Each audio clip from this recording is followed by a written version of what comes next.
What's up, Ben? Hey, Micah. Hey, Hey. right guys. Hey, Back right home. guys. Hey, Merry Christmas, right guys? Merry Christmas and welcome to the Right Guys Christmas special. Yes. As Uh, you can see, and for if you're watching on YouTube, you can see that we have spent a lot of time on the bar. mhm. It's totally festive with Christmas lights everywhere. Yep. And if you're just listening audio, then you can just imagine the most festive bar ever. Yeah. And We're uh, also wearing Christmas sweaters. and on this episode, we get into some Christmassy topics like discovery. We're That's going to right. talk about that childhood sense of wonder that you get when you're being surprised by finding something new for the first time. And how important that is to work into your stories and things that inspire that in us. Yes. Micah prepared a little gift exchange segment that we're going to get to do where we're going to get to play a game crafting a story prompt around some little boxed gifts that he has. That's pretty Uh-huh. exciting. A new segment called Tidal Wave. Yeah, indeed. Mm-hmm. And that might have something to do with this week's challenge. So you're going to have to stick around to the end of the episode to find out about that. Yep. And we, as always, go over the writing challenges, which were awesome. And we had a Yes. lot of submissions. So thank you so much for that. Yes, last week's writing challenge from the Abstract Armory. We have a lot of writings about the terrible horn of the Dwarven tribes and also the hissing mirror of kings. So those were two pretty Yes. cool weapons that we've now got a lot of content around. They feel real to me now. They Like those definitely are lived those in. exist. Yeah. When I think about my fantasy armory, like with shard blades and stuff like that, the hissing mirror is on the wall somewhere, Yeah. and the horn is locked away. The horn is on my hip. Yeah, it's hinged onto your hip. Yeah.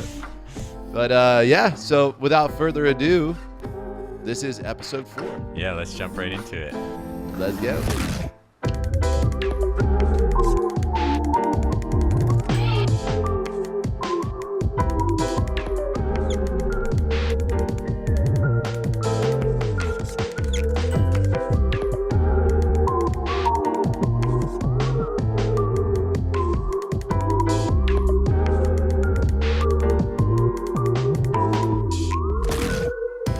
All right, here we are. Hello. Hey, episode Welcome 4. Welcome to the table. Here the Right we Guys are. table. We have a Christmas special planned for you today. It's very exciting. Me and Micah are both wearing our Christmas sweaters. Micah, can you take me through a little tour Yes. of your Christmas sweater? Yes. Okay. So I'm sure you've already pieced together Miranor on the front of my my sweater here. It's crackling with energy, as it does. Wait, can you pronounce that for me again? Miranor. Miranor? Miranor. Yeah, Thor's hammer, bro. Mjolnir? Mjolnir. Have I been saying it wrong? Yes. Dang it. Golly, looking a fool. I honestly felt bad calling you out, but I was just thinking about all of our listeners back home, like just hearing you mispronounce it. Like, oh no, did he just Getting do rid- that? Yeah. Okay, so eggs on my face. That's cool. Anyway, I'm obviously a major poser wearing a shirt I don't even know how to pronounce. But no, it's crackling with energy. Mjolnir. I don't think you need to know how to pronounce the name if you basically are Thor. I don't think you have to prove anything. You're think it just- worthy Okay. to lift the hammer. All right, thank you. I needed that. You just chop me down and build me back up. I appreciate that. Not leaving me We do low. gardening here, not architecture. Beautiful. There you go. Well, so yeah, it's crackling with energy, and it goes to these sides, and I've got my hammer. I'll just call it that again on the shoulders, and then it goes into some very festive snowflakes and Christmassy things on the arms, and yeah, it's completely badass. So, Yes. tell me I about love yours. it. This is Bloodborne. Oh, It's that the is hunter. sick. the hunter on this side and the cleric beast on this side. Yeah. We're Oh about to man, that battle is it so out. cool. Yep. Oh, Other dude, Christmas and stuff. you got some stockings down there. Is there Yeah. anything they got like blood vials or anything on there? Yeah, they have blood vials inside them. You can't see it. Oh, yeah. Well, that's what you want for Christmas Yeah. if you're in Yarnum. Yeah, I mean, you don't want if the blood vials were outside this stocking, then you would know what they are ahead of time, and then there would be no element of discovery. Hey, hey, that's an interesting point. Yeah, Uh, am I sensing a segue here? maybe some foreshadowing. Okay, Because I did want okay. to ask you first, what's been on your mind this week? Yes. Well, what's on my mind is I kind of went into a panic yesterday where I realized Christmas is only 10 days away. And Whoa. I mean, yeah. for the viewers, it's 2 days away. Yeah, so when you hear this, That it'll is be 2 days crazy. away. Right now, for me in my reality, it's 9 days away. So I'm like, I haven't done any Christmas shopping, and I'm getting pretty much everything online. This is just looking like a disaster. And then I was like, oh man, I haven't written my my story yet. Yeah. Oh man, but anyway, yeah, really, what's been on my mind lately is just Christmas. Things are crazy. I'm just still trying to like in all the hustle and bustle, like feel the Christmas spirit. You know, like I put Christmas lights up on my house and put up the tree, and that was really cool. Obviously, um, we were up all night decorating the bar. You and I were, Yeah, as you can I see. mean, we built at least 12 lights. Yeah. If you're listening to this, just audio, our bar is looking very festive. We've Yeah. got Christmas lights strewn all over the place. Thank you, Julia. Again, me and Mike are taking credit for putting up the lights, but she was actually doing that last night past her bedtime. Thank you, Julia. The operating in the shadows and making this work. Yeah, yeah. But yeah, man, that's been on my mind, and hissing mirrors and dwarven horns have been just circulating through my mind nonstop. What about you? What's on your mind? Um, Honestly, it was pretty random. I had a couple things I was thinking about kind of bringing in for this segment. And a couple of them are kind of these longer form rants that I've had boiling for the 10 or 12 years. But All right. I decided to try to just keep it short and simple because I do have a lot to talk about for the topic today. Okay. So one thing that I happened to do in the break between this episode and last episode was just a pretty spontaneous rewatch of Ratatouille. Yeah, Pixar movie. Are you a fan? I actually am a fan. I think it's probably my favorite Pixar movie, and like it has been for a long time, and I am a big fan. I think of Ratatouille, but like there's It seems there's so much that I hadn't realized yet about it on this watch through. I just wanted to point out one thing about the writing in the movie that I was like watching the movie and I was actually like totally floored because I haven't seen this movie probably. I haven't given it like a really respectful watch through probably in like a decade almost. Okay. And so I wanted to the parts that I was really tuned into, like there was this scene. It's when Linguini, the boy, Yeah, the you'll boy have to refresh character. me on the character. Yeah. So this boy who befriends the rat, right? Uh His name is Linguini, and he's kind of a troubled, awkward kid, and his mom is trying to get him a job at this restaurant that was like somehow connected to his family. Okay. So he comes with like a note from his mom to give to the restaurant staff, and like the restaurant staff are like super cool. Meanwhile, like Ratatouille's upstairs looking in through the window, like pointing out, like, that's the sous chef. He prepares all like the sauces, and that's the chef. And he's like pointing out all these cool people, and they're like walking around like, oh, like speaking like in like French to each other, like flicking coins, and like they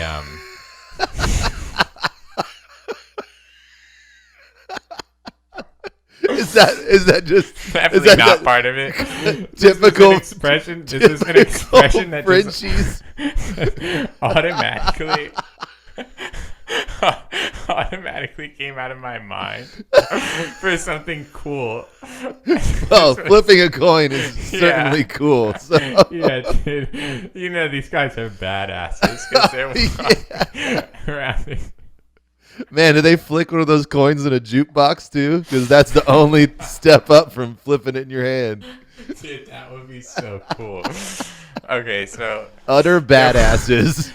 They're walking around flicking coins, and so they were like really they're portrayed as these really cool characters, and so Linguini successfully, and yeah. So is Ratatouille teaching Linguini? Basically, no. Ratatouille's talking to his imaginary friend, who I don't know why at this point in the movie he's been hallucinating, but he's seeing the dead head chef of this restaurant chain, Gusteau, and he's talking to him, telling him about restaurant.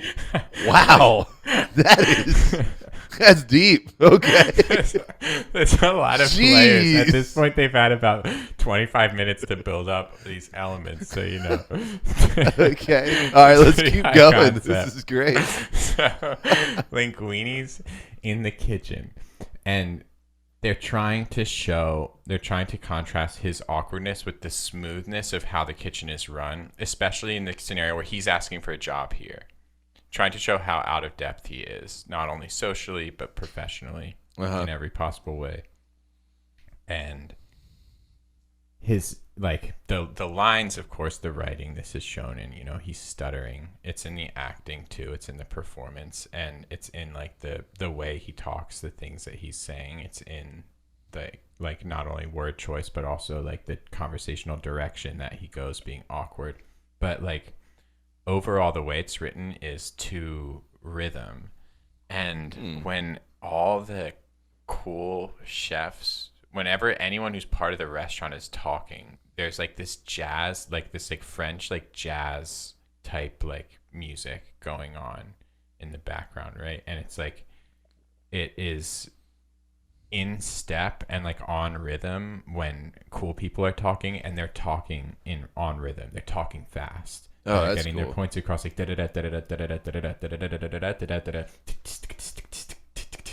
and then when he starts talking, they do like these like skitter step, like rhythm things. So like the drums start going off tempo, and he's talking off tempo, and his lines are like blending with the rhythm of the song. This is Linguini or Ratatouille?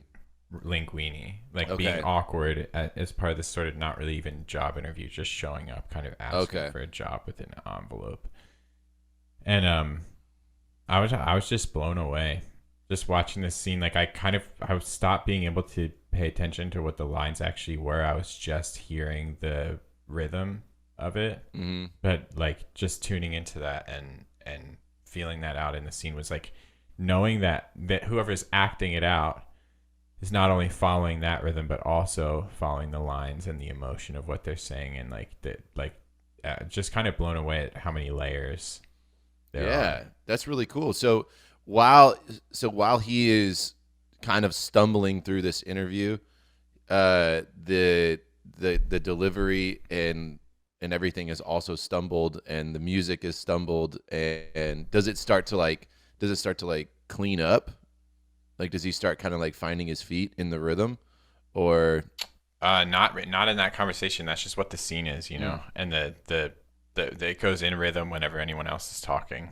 and then out of rhythm when he talks. That's a cool element. Yeah, you know, everybody's in sync but him. Like he's the one that doesn't belong, pretty much. Exactly. Man, wow, I really was not expecting that from Ratatouille. Dude, like obviously like Pixar, they do put so much into like their movies, and you can watch it and be like, oh, like at any age watch it and be like, that's a great emotional movie. But yeah, like also the details are like there, and like what they're like, how they're measuring up to their artistry. Really interesting stuff. Yeah, that's awesome. I'm gonna have to go back and give old Ratatouille a listen, and I'll get my audiobook. I'll get my my favorite coin. And I'll just start flipping, dude. I'll just You'll start be all flipping, set. dude. I'll feel right in the mix. One of those cool French cats. You'll get in the pocket. I can't believe, dude, that sentence got fully out of my mouth, and I don't think if you, maybe I would have caught it. I feel like if you didn't laugh, it would have just gone fully under the radar for me, for no one else. It was But you were just imagining the coolest people. was- And yeah. the guy that you saw was probably leaned up against a brick wall, flicking a coin. You know, Yeah. maybe he's The he's smoking a cig. I don't know. The scene was definitely set. Yeah. Oh, that's great. All right, well, Ratatouille's on the list, Yeah. on the short list. So, if you want to get into talking about the topic, yeah, I've kind of a fun way to start because this is there's a game. okay. So first of all, Love games. Our topic is discovery. Discovery. Yes. So we were sort of talking about the Christmas theme, what's so special about Christmas and like the experience of the holiday of like surprise and like experiencing like joy together. And we were trying to think of like what is that childlike feeling that you think of capturing when you think about Christmas. And one of the words that we came up with was discovery, and we were talking about how that relates to the concept of writing. Yes. Leaving something to be discovered by the audience. Yeah, how important the moment of discovery is, and it's crucial, and it's very. It needs to be. You need to be thoughtful about it when you write, because I personally will get carried away just describing everything. Like I want to paint the most vivid picture, but but you need to leave some room for the imagination. You need to lead people along and set up moments for them to have their own discoveries, because that's how it's going to be the most impactful. Right. Trusting your audience member to make connections. But this fractals into every part of writing. This is on the largest scale of a story, like a something that you would want to surprise someone with from the beginning to the end of the plot. But it also goes for sentence structure. Yep. And how you write. trying to say that someone is annoyed with someone. Are you just going to come out and say that? Are you going to say Ben was annoyed with Micah? Are you going to say that Ben rolled his eyes? And let the audience try to figure something out on their own. You give them a clue. And so what I wanted to talk about first with discovery was I wanted to try to convince you to play a video game. It's my favorite video game, and I haven't convinced you to play it yet, although I have told you about it. But it is especially poignant to this conversation. So this is a game called Outer Wilds. Oh, yeah. Okay. And it is, I'm not going to spoil anything because the whole game is about discovery. Okay. But it is like a space exploration game that takes place in a contained solar system. And you have the ability to travel at will within that solar system, anywhere, on any planet, at any time, and there's a massive mystery to unfold. Just exploring so cool. the planets. There's no inventory. There's no item you can get. There's no ability you can gain. There's nothing that you can increase. There's no stat. There's no experience points. There's no health bar.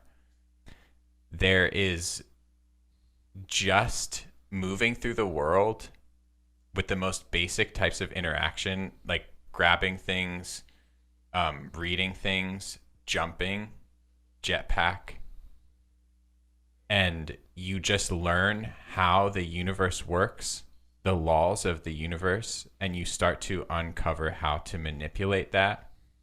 The end credits of the game, you can theoretically roll within 15 minutes of booting up the game for the first time if you know exactly the way to manipulate the universe. Okay. But you need to learn the rules.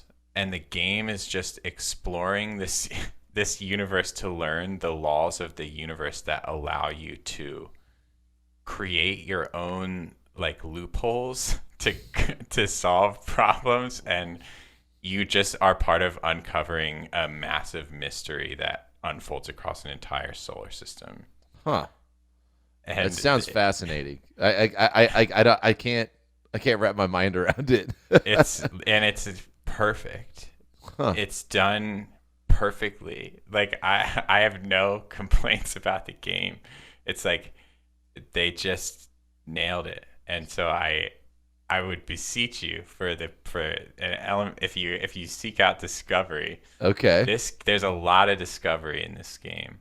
Okay. And specifically the feeling of putting something together that was there the whole time and was available to you the whole time. Like it's been there from the beginning. And you just learn something new, and it's like it changes everything. Ah, yes. Okay. And it's just like that just happening over and over again with every part of the game. It's interesting, and that's how life is, you know? Yeah. And Yeah. you've got everything. It's a sandbox. But as you learn skills and everything, and as you make connections, networks, friends, relationships, all that, like everything changes. And that's really fascinating. I didn't really realize it was that in depth. I know you told me that it was awesome, and that I needed to play it. I haven't talked your ear off too much about it in the past, but I was really excited to bring it up with this topic because. So while you were playing it, and you were discovering, I'm sure that, like, do you just have all these moments that you remember, where these aha moments, or just like it all clicked in your head and you're just like, you just feel like you were on a journey? Yeah, dude, it's a mix of that, and with that game, like, just like the sheer like volume and scope of what you see, and when you know like the implications of it, it's because it's like sci-fi, so like there are these massive concepts that stretch back to like extinctions of like civilizations and things, and like you're building up a web of information of like learning things, and so like by some point in the game, if you're following all the dots, you're ready to put together the thing, and you're looking for the next clue, and you're like onto it, and you see it, and like it comes together, and it's just like crazy. It's all like right. It's like with the scope and what they're showing of like literally like going through black holes and things. It's just like you just get to see so much like cool stuff like throughout the game, and it's just like that's their method of revealing twists and plot points to you, is like these epic, like just the coolest experiences in space and like the universe that like, yeah. Awesome. All right. Well, that'll be on the list too. I'm going to Ratatouille, Outer Wilds. I got Christmas Break is lining up pretty sweet. Yeah, dude. I do hope you play some of it, and you'll have to let me know how it goes. I will for sure. So going from there, I mean, other games do definitely incorporate this a lot, right? So like I think about the Souls games in plot specifically, not holding your hand. I mean, there are other ways in gameplay, certainly, that the Souls games don't hold your hand, but the writing being something that is open to being super vague, open to being interpreted differently. stories being told through unassuming items and everything like that, and hints and clues being placed places instead of just labels. Yeah. That's one thing I love. I mean, honestly, I think that's something that really just attracts me to video games to begin with, because there's always moments of discovery in them as you're learning, the physics of the world, or new abilities. I love I love the bosses in like boss fights in like Bloodborne, and really boss fights in general. Like the boss fight is such a badass part of games. Yeah. And there's always a moment where, I mean, that's when like the reality changes in a game, and you're like, oh crap! All right, your focus goes to a pinpoint, and specifically, how Dark Souls and Bloodborne does it, where you've really got to pay attention to those bosses. You've got to pay attention to like every swing. You got to learn every move. You've got to get down the dodges like perfectly, and then you learn something like I think about Amelia in Bloodborne, and when she starts praying, and then you find out that you can like douse her with the holy water, whatever it is, and it'll stop her healing ability. But you don't. That's not handed to you at all. Like you would just have to like, you get these items and you have to figure out, like, you'd have to read them, you'd have to mess with them, and then you'd have to like just try it out, and then you realize that it stops her healing, and you're like, oh my god, that's like I've learned something.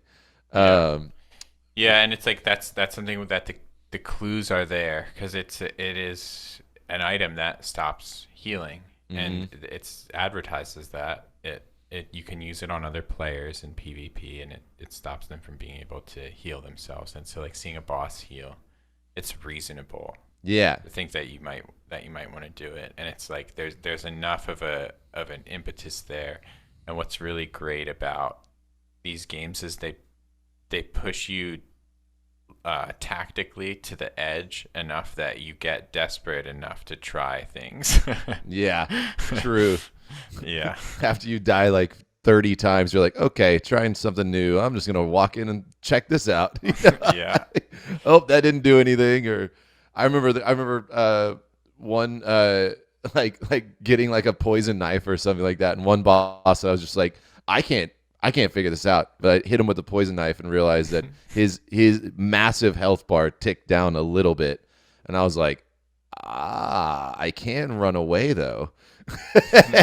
just dotting them up and sprinting around until they died. And I'm like, okay, well, that's not how to go about that, but I did it, and now I can move on.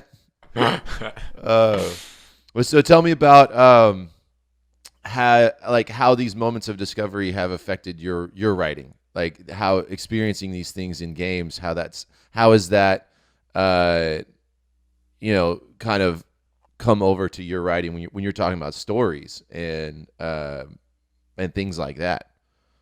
Yeah. I mean, it's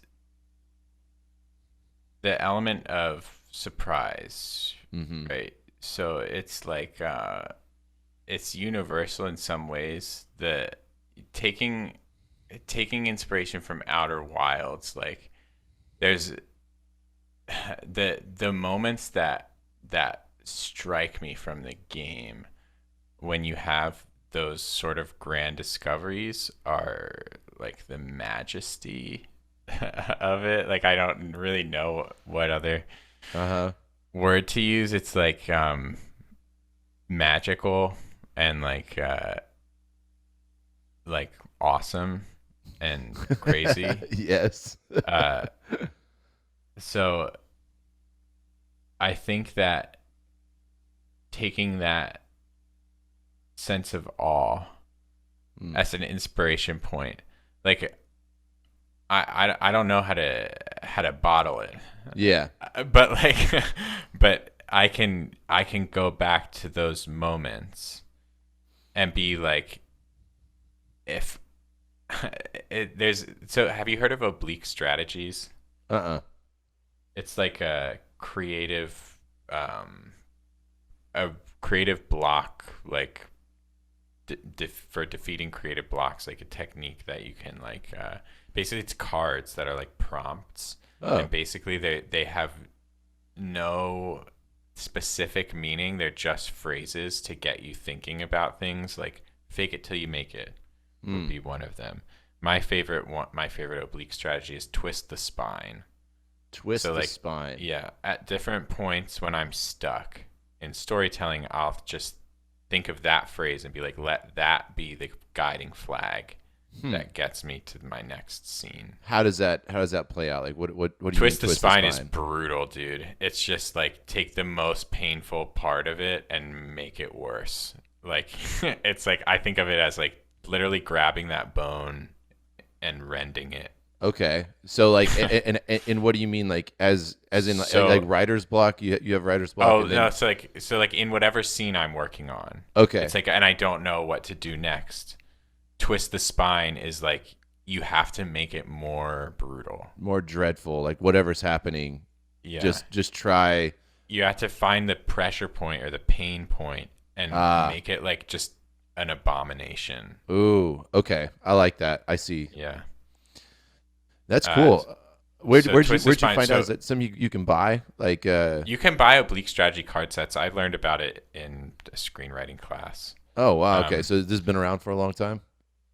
yeah. Okay. And they so what made me think of that though is just that taking those moments of inspiration from Outer Wilds. Like I use those things in the same way that I use oblique strategies. Um, like when I have moments like those are points of inspiration. And there's Uh-huh. no, like I said, there's no other way to bottle that. It's just like it is that experience.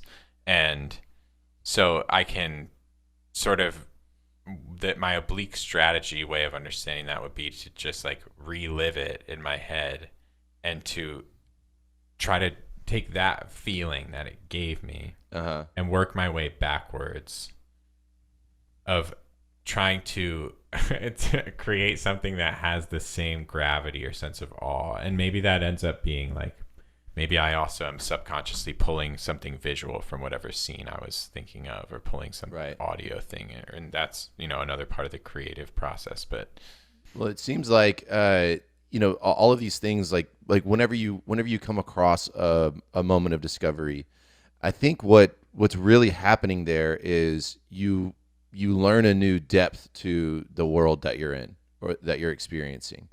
And I like that oblique strategies technique because what it does is it forces depth into especially the twist the spine, like make it go deeper, make it hurt more. Like how can you make it hurt more? Like oh, I'm gonna think about that. Like even if it already is terrible, just going in and pushing that depth a little bit more.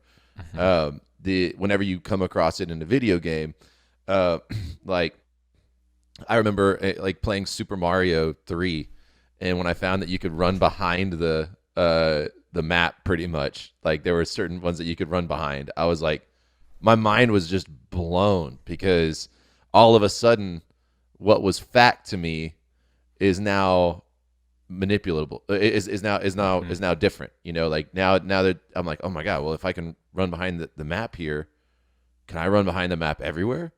And then it just started like it pushed depth into my approach, into my experience.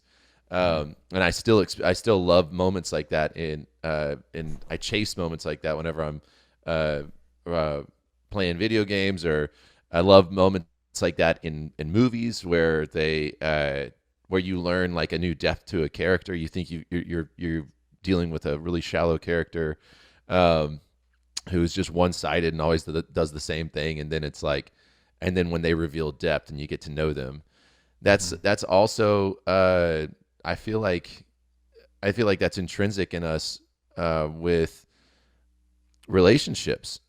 Like Mhm. you've got acquaintances, and then once you get to learn a little bit more about an acquaintance, you get a little more depth to that person friendships form, and you get and then the depth grows, and as deep as it gets is how close you get, pretty much.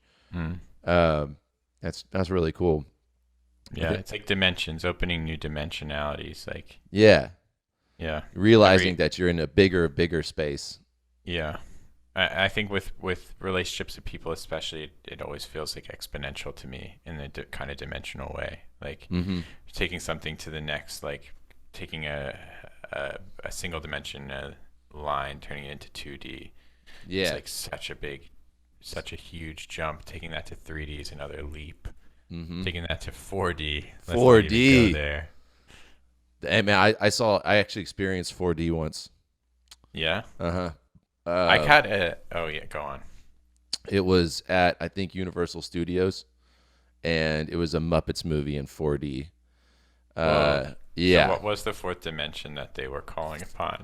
Dude, so it was a 3D movie. So you have your 3D glasses on, and then the chairs themselves had like rumblers in them.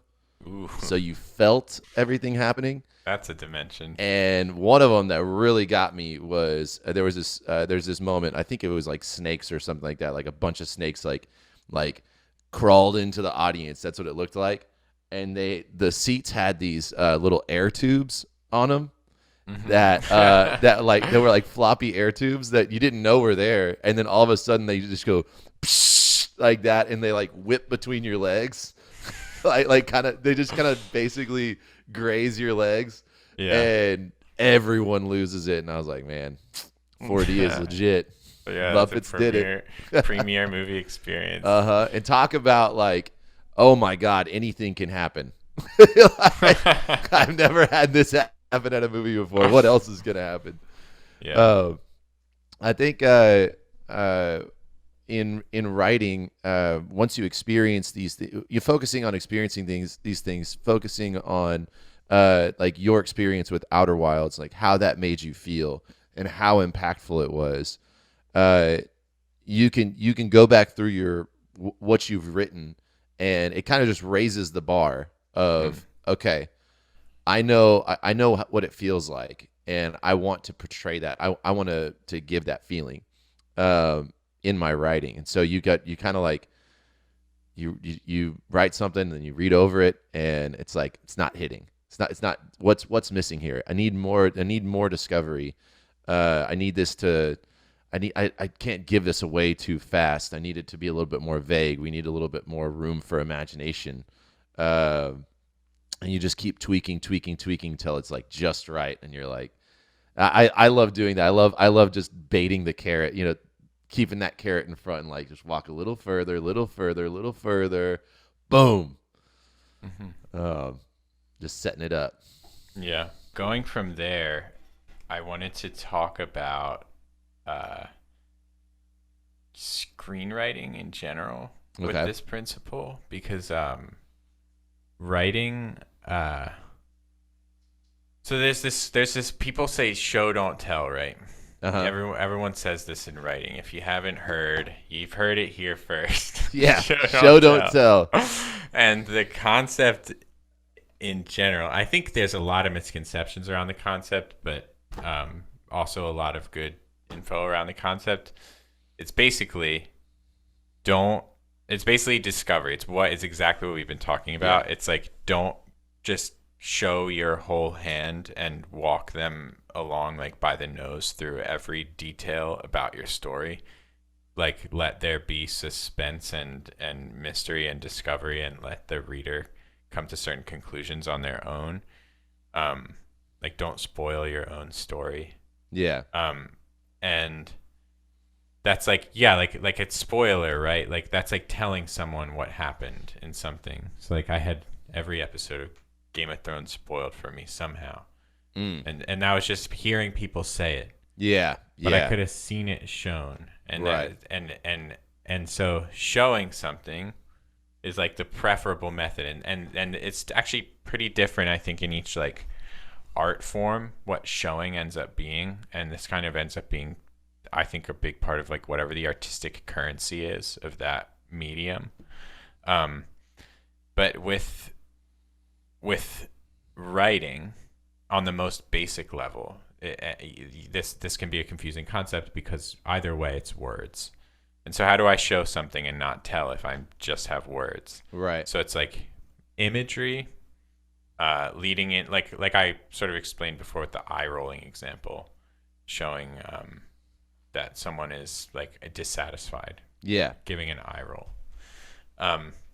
But it's like it sort of goes deeper, and this is where I wanted to talk about screenwriting, because you did a good amount of screenwriting stuff, right? Yeah, that's what I went to college for. Yeah, same. And so screenwriting, I think, is like the hot take, is kind of like the ultimate form of written word. Okay. For like things to be interesting, and that's what it's geared toward, for something to be like interesting to read, just on the level of like pulp, like keeps your attention. Okay. And so screenplays are written specifically in the way to keep the attention of someone who's super busy, like a Hollywood producer. Like, can you keep their attention in the first 5 pages? Like, the style of how they're written is like partially for camera reasons. So there's like you can't. What's the whole point of what I'm getting about screenwriting, I should just say, which is that you can't describe non-visual or audio things in a screenplay ever, which I think is like golden.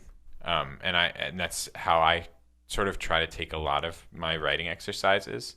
Hold on. You can't describe non-visual or not. What do you mean? So like, if you wanted to say that a character was like walking down the street and thinking about getting ice cream. Oh, yeah. You can't say Micah walked down the street and thought about getting ice cream. Right. You have to say Micah walked down the street and glanced over his shoulder at the cone in the window. So in a screenplay, it forces you to write in a visual way, which is like what's interesting to read a lot of the time, and it's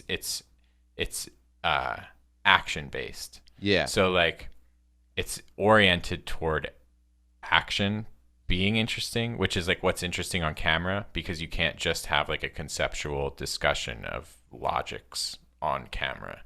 You can have a scene. And so screenwriting is, I think, a really good tool and a good practice for anyone who wants to try to improve their writing, improve their action writing specifically, maybe improve their fiction action dialogue writing.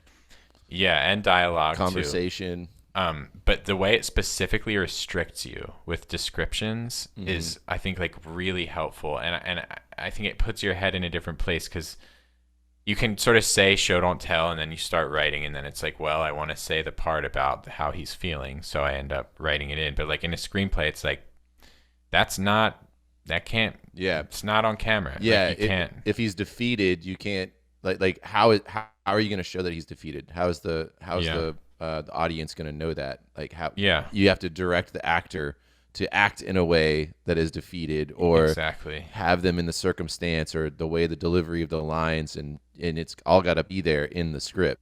Yeah, it's like the creative restriction, I think, that gets you to writing interesting scenes. Yeah, and so I love that, and that's I find myself clicking into kind of screenplay format whenever I'm writing stories, that I just want to like get the idea down, and it'll be like it just kind of switches straight to screenplay format, where it's like dialogue, like character switching and everything, and I know what's going on, and I can see it happening, but then I have to go back and add all the fluff to make it into like an actual more novel-esque thing. Yeah, it's cool how fast-paced it can be. Yeah, especially with the writing process, like getting to dial in on scenes and feel like you're really running with it. Yeah. That I wrote I had a lot of fun writing for my the book that I've been just off and on writing for years now. There's quite a few like gun battles in it, and like writing. I found myself clicking into like a screenplay format when writing those, and the pacing just gets super fast, and it feels like rushed. And when I read it fast, and it just to make sure I'm getting the right feel across. Yeah. Yeah, that's I do love the old screenplay. Yeah, I really recommend it to any. We've gotten at least one screenplay format submission to Write Guys so far. We would welcome it any week that's not specifically not a screenplay, you know. Yeah, honestly, that would be. We've talked about doing modifiers on our challenges. Yeah. And we're probably gonna start doing that a little later, but anyway, like having a familiar challenge, but then throwing a modifier on it, and that would be a cool idea to be like, okay, you gotta do, like say we did Abstract Armory, and then it's like, all right, write a story about this, 250 words. Modifier, it's got to be in it's got to be a screenplay format. Like, that would be cool. I like that. Yeah. We could have a screenplay formatting lesson on the podcast. Yeah, a whole screenplay episode. That'd be great. Yeah. Maybe we can get a writer on here, like a screenwriter. Yeah. That'd be sick. Maybe we can. Maybe we can. If you're listening and you're a screenwriter, just send us an email. Let's start talking about it. Yeah. So the philosophy, there's a philosophy behind that adopts discovery, and you see it a lot in Eastern cultures where teaching methods are around that moment of discovery, because they understand that if you discover it for yourself, it's going to click better, and you can see it through through tons of Eastern literature, even the Bible. If you check it out it's really easy to see when you read it in its actual in the actual languages that it was written in, but a lot of it's written chiastically. Are you familiar with that term? So a chiasm is a tool used in literature where it basically you see it from patterns where it'll have a repeating pattern, and you deduce it from, like, okay, let's say in this sentence it's like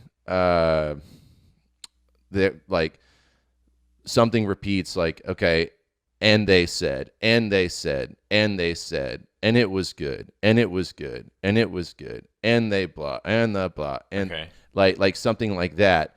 Once you realize there's a repeating pattern, it's finding the bookends of that of when that pattern begins and stops, and then looking in the middle. It's always in the middle. So the chiasm always points to what is the main root of that sentence. What is it really getting at? And it'll be something like brother, or what it'll just be. There'll be a word at the root of it. And some chiasms will be like chiasms inside of chiasms inside of chiasms. Some will be like paragraphs or whole chapters, where you realize that this whole chapter is pointing at is about like what's at the center of it. And it's really fascinating to see. It's hard to explain without like a diagram, or like without like looking at it, but check it out. Like, look up chiasms and examples of it. They're really cool. It'd be a fun exercise to write some chiasms. But yeah, it sounds insane. Yeah, I definitely have to look up examples. It's really fascinating and very impressive. But again, it's such a complicated way to hide the meat, because they want it to be worked for. Like, they want you to ruminate on it. It's like, why this word? Why seasons? Why is this whole thing pointing to the word seasons? And it's like, take it, walk with it, carry it around. what do you think that means to you? Maybe you want to go back and reread it again with that in mind. And then it's like, okay, read the next part. What's that word? How do maybe those two words, maybe we're forming like a full idea here. And when you have when you have those clicking moments, it's so powerful. But I think that you've got the Eastern approach, which is about the why, like why of everything, why and that moment of discovery, and then you've got the Western approach, which is more like what and how, and it's more like factual, like very literal. That the Western approach would be more just laying it out flat, like a clear picture of what's going on. I just think it's really interesting that those two approaches have developed like they have, and I think I think that there's a lot of I think it's very healthy as a writer to specifically check out literature and authors from different parts of the world, because different cultures have find different things completely, or find different things important and necessary. It's interesting, but like, do you think it's like baked into the languages at a certain point? I think so. Because then how, if I only can read English, how can I read a writer of a different culture? So like you have to learn the language too. Because once it's translated into English, I feel like it immediately becomes suspect of being contaminated with like Western ideology. Oh yeah, you lose a Just through the lot in nature of the translation. words. Yeah. But the mechanics, like it's, at least with like the chiasms and stuff like that, you can still see them. Yeah. For sure. It's not as vivid. It's not as obvious. You got to look a little closer. But those tools that they're using still come through. But you don't see like from those times anything Western being done like that. It was really interesting. The whole like teaching moments. You think about when you teach it, like you learn from your mistakes. That's discovery, and like raising kids and everything like that. Like some things you have to learn for yourself, and I think with you've really got to kind of treat your audience in some way like you're that with those kind of gloves as well, where you like just trust them to fill in the gaps and make moments special by having like if you're engaging and really unpacking the story for yourself, and seeing what it means to you, then whenever you have those moments, it's really going to feel personal and special. So yeah, just an encouragement of how can we inject more discovery moments in our writing. Yes. Excellent. Yeah. Well, would it be a good time to move on to this segment then? Do you have something prepared Christmas themed? I do. I think it would be a good time. So, the time of Christmas is certainly a time of discovery. We talk like even when it comes down to your like gift giving, the whole putting a package or putting an object or a gift in a package with all this fluff and everything like that, where you have to set it under the tree and you have to look at it for days and just wonder what's in it. Like all of that makes that gift so much more exciting. The delayed gratification and all the building anticipation. Up to discovery. Yes, building up to that moment where you get to open it and it reveals. So this segment, we're going to play a game called Tidal Wave, and this is the Christmas edition of that game. So we're gonna do a gift exchange. So what we're gonna do, I have here some gifts. Okay, I gotta figure out how I can show you all of these. I've got some gifts that you're going to look at and choose. I'm going to let you be Santa Claus. You're going to decide which gifts I get and which gifts you get. And then we're going to open them. Inside these gifts are popular movie titles. So you're going to get hit with a wave of titles, okay? And what we have to do with these movie titles is create a new movie title using only words used in the movie titles that you have. And then the challenge will be, this week's challenge will be to write a story that is like from that title. Yeah. Okay. Okay. So the way we're gonna do this is you're gonna choose which ones I get. You're gonna choose which ones you get, and then and we'll share them, and then we have a round of stealing. So you have to steal one of mine, and I have to steal one of yours. We're gonna do that twice. So we get to steal twice, and you can't steal something that's already been stolen. Okay. Got it. And we'll both end up with 3 movie titles. Wait.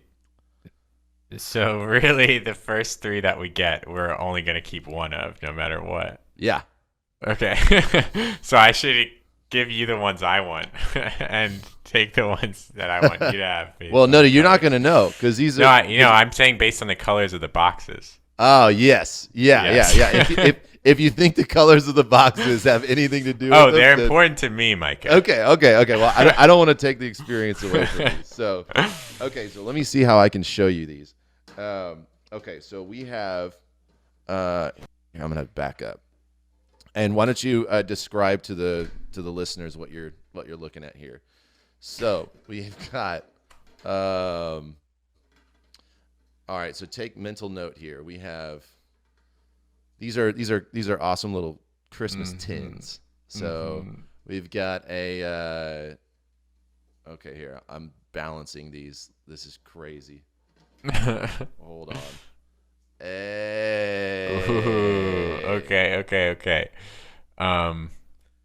I want the blue one in the middle and the silver one underneath it, and then the shiny red one on the other side. Okay. All right. Perfect. And I want you to have those 3 right now because I like those boxes and I think I'm going to like stealing those. Okay. words. So you're giving me these. You're giving me the sparkling package, the blue package, and the red one with the bow on it. Sir. Okay. Yes, so these sir. are mine. And that means you get the Santa Claus ho ho ho, a blue one with the polar bear and penguins. And you get Merry and Bright. Okay. Very exciting. Are you ready? I'm ready, dude. You want to open? All right. So I'm going to open one of yours and then one of mine. And we'll go like that. Okay. Yeah, do that. Okay. So first one of yours. Okay. So Merry and Bright. 300. Okay. Okay. So is that 3 separate words? Is that like you can use the 3 or 2 No. words? Can you? No. Okay. This is one word. That's one word. 300. Yep. Okay. Okay. That's a tough one. Mm-hmm. Okay. Now I'm going to open one of mine. Here we go. Ooh. Saving Private Ryan. Yeah, okay. That's so good. That's a good one. Got a lot of words in that one. All right, I'm opening your blue one with the polar bears and penguins. Oh, no. Hang on. Uh-oh. This is an unmitigated disaster. So next we have the polar bear penguin blue present. Let's open this bad boy up. Ooh. Pride and Prejudice. Okay. Okay. All right. So I'm gonna open my polar bear penguin blue one, and How Stella got her groove back. all right. That's a good one. That's a good one. I'm glad I gave you that one. I'm gonna steal that one. Dang, I knew you were got gonna my go eye for on that. one. All right, so yeah, I won't get too comfortable with that one. All right, and your last one. The Wizard of Oz. All That is right. a really strong. That keeping wizard. Oh That would man, be key. don't get comfortable. Why don't you keep that one right in front of you, easy access. All right, and my last one. 10 things I hate about you. Mm-hmm. All right, so you have your gifts are you've been gifted 300, Pride and Prejudice, and The Wizard of Oz. Mm-hmm. I have been gifted 10 Things I Hate About You, How Stella Got Her Groove Back, and Saving Private Ryan. Mm-hmm. All right. You may steal. All right. It's how the game works. We can use any word from the title. We don't have to use all the words from the title. Right. You can make a whatever you have to make a title using all 3 titles. Right. But so 300 will have to be in the title. Yeah. Whoever has 300. That one's kind of a landmine. That is a landmine. I'll take how Stella got her groove. You want How Stella Got Her Groove Back? Yes, sir. Okay. You have I'm got gonna How need that Stella one. Got Her Groove Back. I am stealing The Wizard of Oz. Okay. You're welcome. All right. Oh, no. Oh. My camera just went out for a second, but I'm back. All right. Oh. I have just stolen The Wizard of Oz, and now it is time for you to make your next steal. You have 10 Things I Hate About You, Saving Private Ryan, or The Wizard of Oz to choose from. Okay, and right now I have 300. How Stella Got Her Groove Back. Uh-huh. And Pride and Prejudice. Pride and Prejudice. Yeah. What's it gonna be?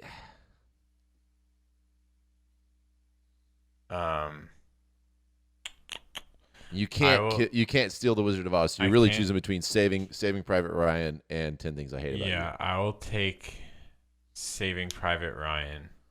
Yeah, okay. All right. You now have Saving Private Ryan, and I am going to steal I can only steal 300 or Pride and Prejudice. Okay,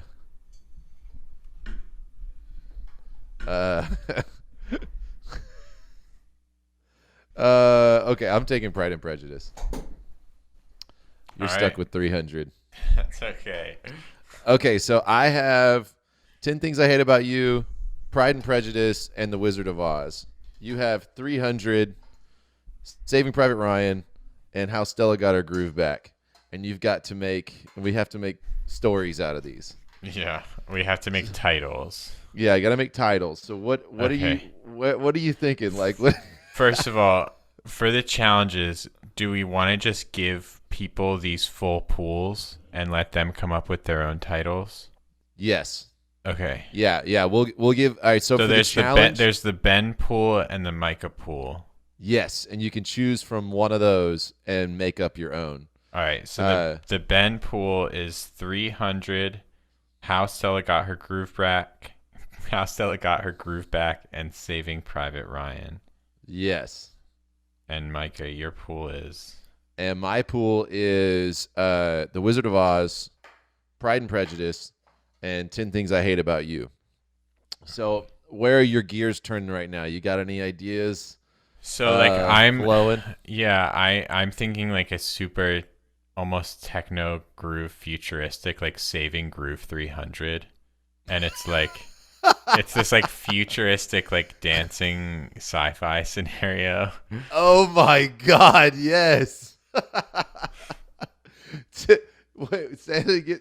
Saving Groove 300. I don't know, like that could be like a that could be the name of like a VR game or like a or maybe it's like the 300th episode, or like volume, or something like that. That's cool. That's one of the first places my head goes. Yeah, where does your head go? Uh, my God, dude, Pride and Prejudice, The Wizard of Oz, 10 Things I Hate About You. Um, uh, Jeez, 10 that's things tough. I hate about the Wizard of Pride. The Pride Wizard. Uh, 10, 10 things. God, dude, I don't know where I'm gonna go with this. Like 10 things the wizard hates about you, or pride. But then I gotta get Pride and Prejudice in there. I could just use the and from Pride and Prejudice. Yeah, you definitely can. Uh, It has to 10, be the ampersand, I think. Right. uh-huh. 10 things I hate about you and the wizard.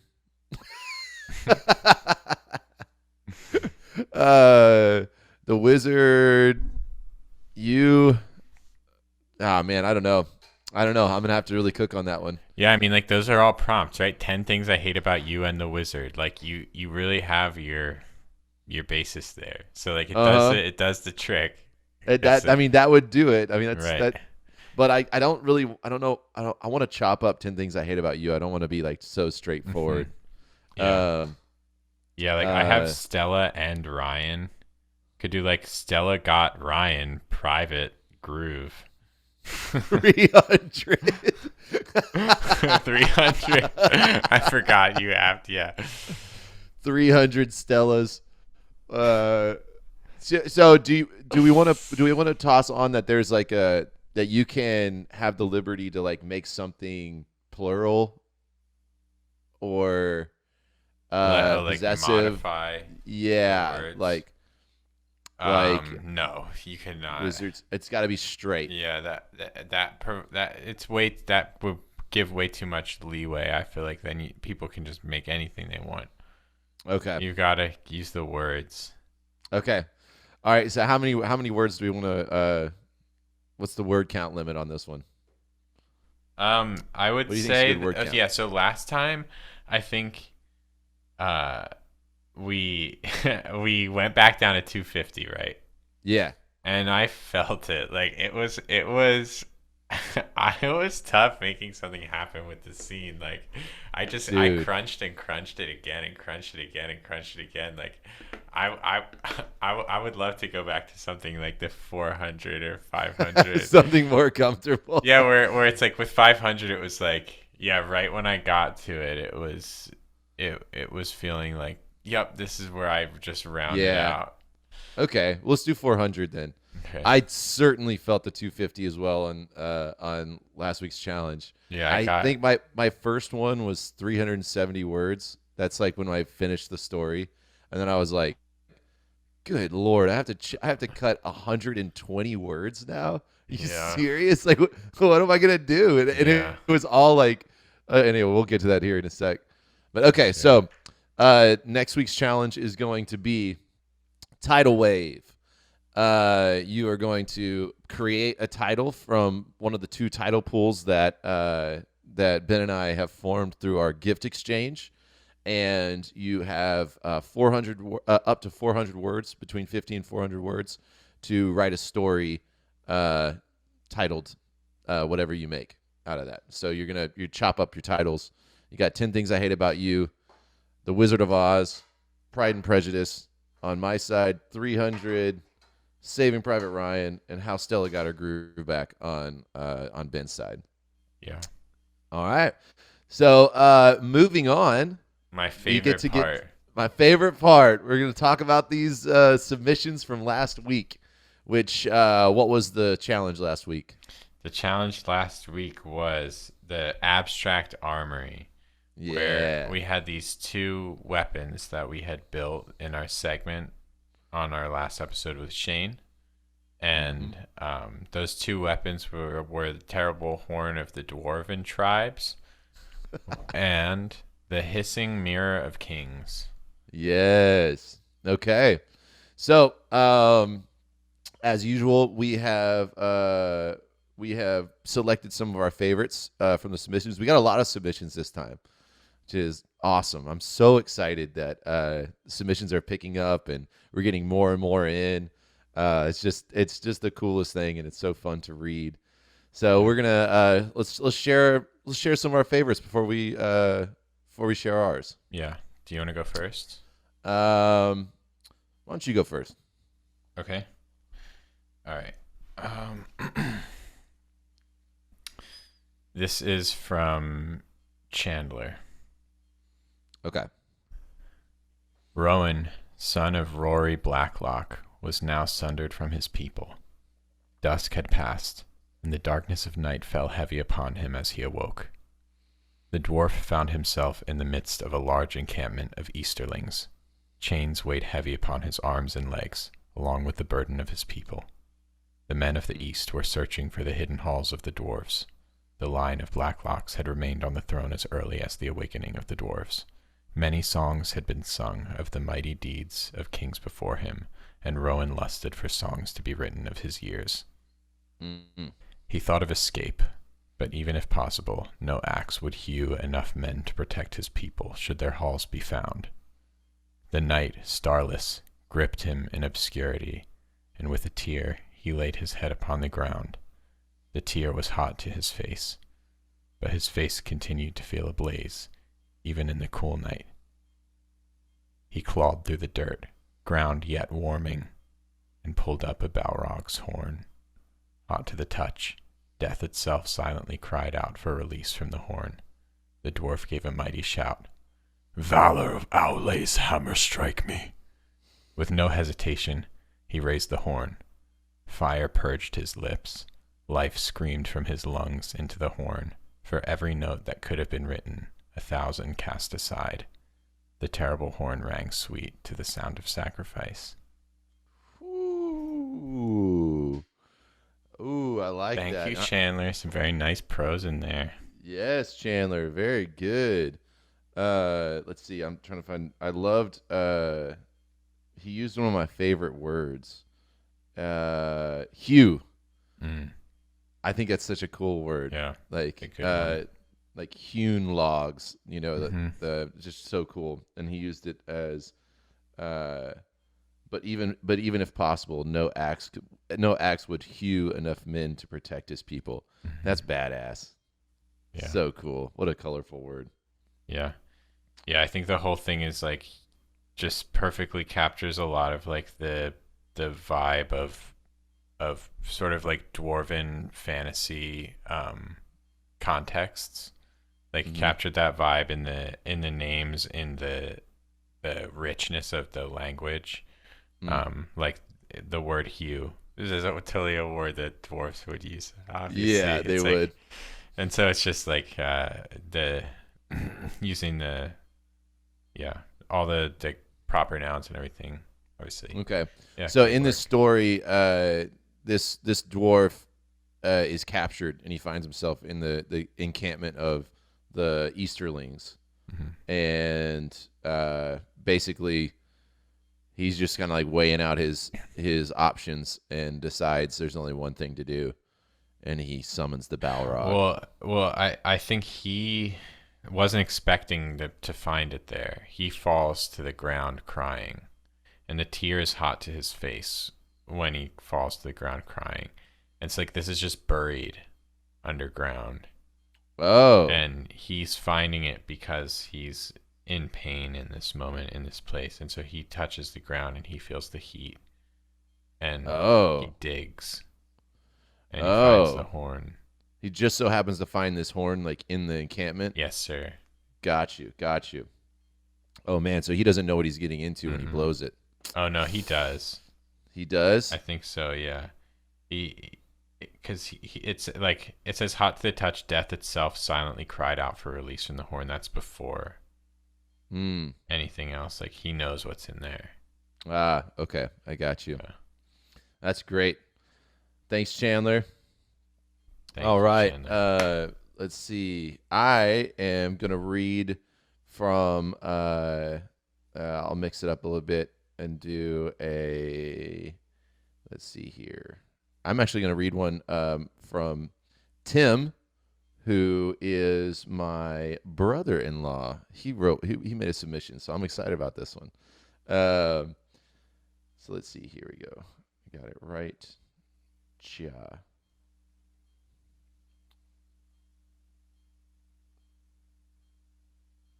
Okay. Uh, Her blade flew home once more, deep and true. Through the hilts, she felt another soul's vanish. Bone slid on steel as her enemy fell away, separating from the edges of the sword with a choking gasp. Avarus Baron stood over him, the last foe to fall by her hand. Night air gave way to morning, filling the great hall with a dank curtain of dew, still, silent, stinking of iron and bile. The taste of war filled her mouth. She was the Blood King, a title bestowed by those who dared defy her. But she welcomed it, reveled in it. All her kingdoms burned, now bereft of the living, all by her command, all by her blade. He was truly a wonder, coming away clean from each bite with no trace of blood. He remained always bright, ever sharp, reflecting perfectly her countenance as she gazed once more into his depths. She waited for his voice. Voth sighed, a deep guttural vibrato, low, long, and steady. It was never enough. The hunger grew with the violence, always stronger, always demanding more, more than the blood toll of the last campaign. Even with that, the hunger was not his. A servant may possess nothing. For millennia he passed through generations, using the living to break their own and thus feed his master. He was the last of the Neverborn, a twisted, vile companion of an endless number of kings. Yet she was greater than them all. Avarus, it is time, he hissed. All right, so that was definitely the hissing mirror of kings. Yeah. Can you send me the text for that? Yeah, it's in the doc. Oh, okay. Under Tim. Gotcha. So I really like I really liked this because it was it's kind of like it's not really a it's kind of just a glimpse of this thing in use, you know. Mm-hmm. And I think that let's see, what does it say? I like that he alludes to this mirror. The mirror it's got a name. It's Voth, and it's like a Neverborn. Like, what is that? Like that gets my gears turning. And it says that he has like he okay. So he's a servant. First to him as a servant. A servant can possess nothing. And that the mirror has a master too. So there's something. There's like levels there. That's what I got from that. Yeah. Okay. And so it just kind of alludes to a depth. Yeah, for sure. And the language of it is what I'm keying into most. Like I love the way that things are presented. Like it's not repetitive at all. The sentence structure is like each point that he's saying and describing has its own rhythm. Like bone slid on steel as the enemy fell away. Like through the hilt, she felt another soul's vanish. So like that's still silent, stinking of iron and bile. Like these are all different ways to present sentences, and like there's a lot of dynamics. Like there's short sentences, there's longer sentences, there's sentences that start with the subject, there's sentences that are starting with a more punchy, just like image. And yeah. I think stinking of iron and bile is probably my favorite of That's the dope. line with the taste of war filled her mouth. That it's like it's just direct. Yeah. Like we were talking about with Shane last time. It's like raw. It's just what it's is very punchy. There. Yeah. Very punchy. It's reduced, you know, like to just everything is very rich with imagery, and it's just kind of like everything's just dripping a little bit. I love it. Yeah, that was great. Thank you, Tim. All right, what you got next? All right, my next one is from Brian. Okay, Brian. This is the sacrifice of Draken, Ashenfoot, Prince Under the Mountain. Yes, I like this one too a lot. I'm stoked about it. Yeah, we fought over this one. This is good. Draken, Ashenfoot, great nephew thrice over to Dane Ironfoot, king under the mountain, stood grasping for breath atop the weather-hewn cliff. There's hewn again. Hewn, yeah. The dwarven language is strong. A cool breeze threw the many intricate braids of his hair across his face as he scouted the landscape below. Eyes burned like coals beneath the wisps of hair, and hatred filled the heart of this dwarf. Ashenheart would have suited him better, for his heart was dark indeed. Several leagues below, the remains of the Ashenfoot army were forming a tight circle. Shoulder to shoulder, the dwarven warriors intertwined and thrust out the ends of their mighty spears. From this height, they looked like a glistening silver sun, perhaps one made of mithril itself. Across the battlement, he could just make out the vast figure of his great-uncle. Seeing him now only fed the fires of madness within. Draken had been longing for this day. Decades of planning, heartache, and pain had finally led to this moment. This moment, however, was slipping away into a crushing defeat. He fingered the smooth horn at his belt and found himself unhinging it. Death would mean nothing if victory was secured. Dane's troops now surrounded his own, and hope was dwindling. He found the horn upon his lips, and suddenly the air was rent with his song. Terror struck Dane as Draken crumbled to ash.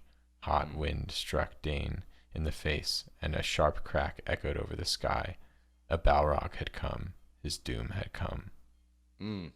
Yes, I love that imagery of the just two like in the middle of battle, you're surrounded.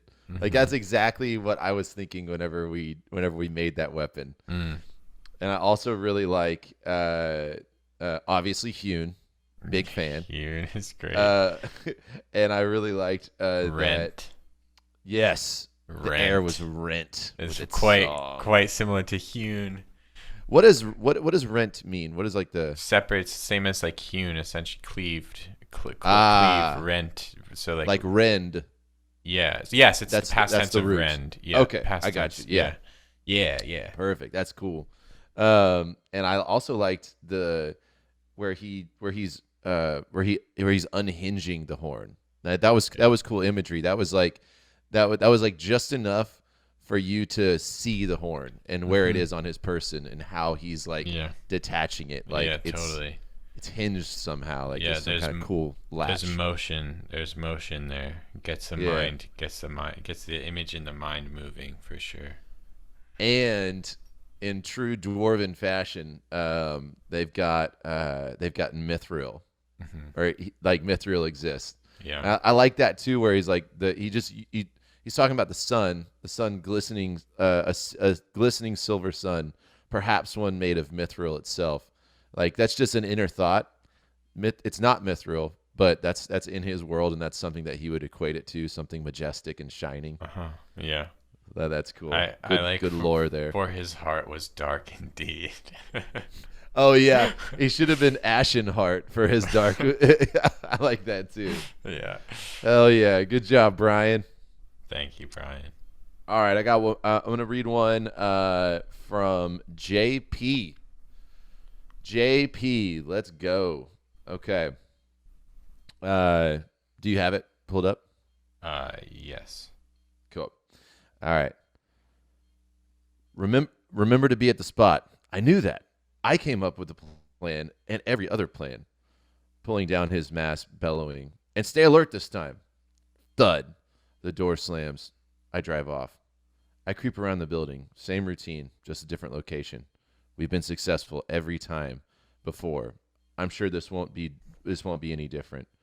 Pulling in just a few hundred yards away from the drop-off point, I slowly back into the spot. Gratified, I slip it from my pocket. Transposed, I get lost in thought. Thinking of the forebears that used to be with me, I remember them as if it was yesterday. There was St. James, scarred by war and betrayal. Everyone knows him because of my plans. I solidified his existence. Then there was Princess Cassidy. Then there was Prince Cassidy, gracious and generous. Time and time again, I used his connections to devise the perfect plan. If he just generously listened, he would have never been caught. Oh, I can't forget about the sweet innocence of Queen Tanya. Patty was her given name. Such a shame I never took her father's fortune. I slowly coerced her, like many others, to be. Thump, thump. I quickly forgot about my inquisition. Stop looking at yourself in that thing, he barked. We're loaded. Let's get out of here. I turned the key to start the engine, pulling onto Fifth Avenue. I quickly accelerate. Another plan executed and inscribed into history. Screech! A black sedan in front of us. Another one behind us. Blue lights flashing, faces yelling, and guns pointed. Lord Sutton's replica wouldn't work this time. Who didn't stick to the plan? Complacency has caught up to us again. I've traveled far to get here. Now trapped behind a barbed wire fence, a row of cinder block walls, crammed in an envelope labeled inmate number 820880, personal property. Not forgotten nor lost, just waiting for the next person to use me or I to use them. Yeah, that's Very awesome. cool. Yeah. This one immediately stood out to me. Like we talked about before, I really like modern stories because I'm drawn to them because it's just not how I rarely write in modern terms. Um, and this is like this magical ancient Yeah. mirror that's existing in times of like maybe it's like a bank robbery that they're doing. They're doing some kind of like heist, Yeah. and one of the guys has got the mirror. Yeah. And I like that. It's kind of like yeah, it was kind of confusing to me the first time I read it, and I read it again, and uh, it's like the guy who's holding it when he looks at it, like the mirror talks to him through himself, kind of. Like it's like they kind of Hmm. have the same mind whenever he's like, Yeah. Yeah. It's a really cool presentation of that. It's like losing losing his ego, going into this like state of oneness with the mirror and the other minds of the people who have used the mirror.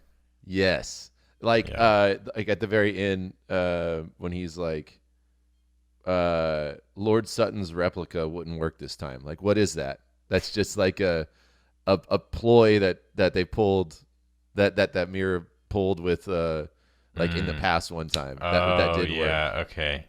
Yeah. And Yeah, that's great. I like it's Okay.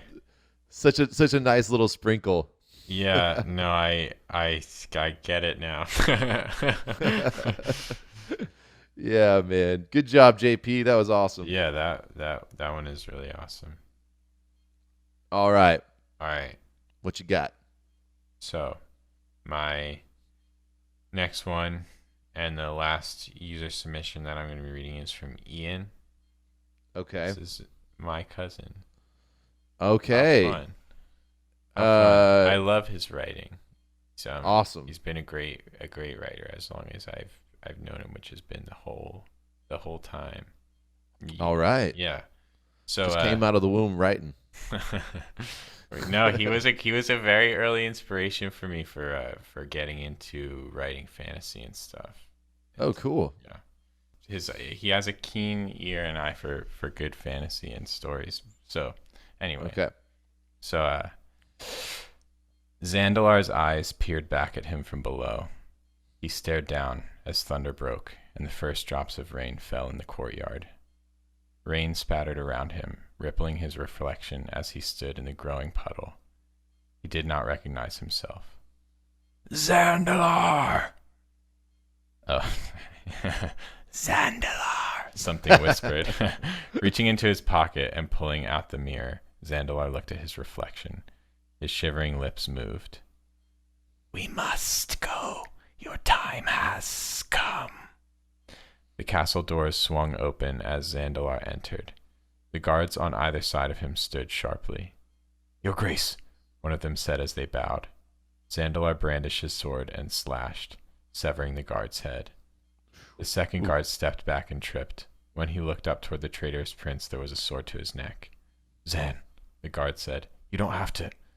Zandalar gripped and stabbed into the guard's neck. He stood and looked toward the torchlit throne.